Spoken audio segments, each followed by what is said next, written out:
तर पिंपरी चिंचवड पोलिसांचा आणखी एक हलगर्जीपणा आता समोर आलेला आहे। विवाहितेच्या हुंडाबळी प्रकरणातील आरोपीला पोलिसांनी पकडलेलंच नाहीये। पूजा निर्वळ या 22 वर्षीय महिलेनं लग्नाच्या 5 महिन्यांनंतर आत्महत्या केली होती।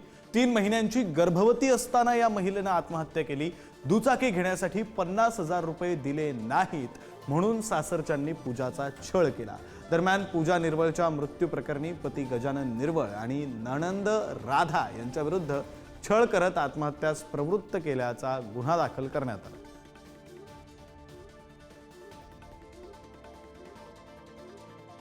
पिंपरी चिंचवड मधील पोलिसांचा हा आणखी एक हलगर्जीपणा उघड झालेला आहे। गुन्हा दाखल झालेला आहे, मात्र अटक करण्यात आलेली नाहीये, ताब्यात घेण्यात आलेली नाही, त्याच्यामुळे याला हलगर्जीपणा म्हणावा लागेल। हुंडाबळी प्रकरणात पिंपरी चिंचवड पोलिसांचा आणखी एक हलगर्जीपणा आता समोर आला।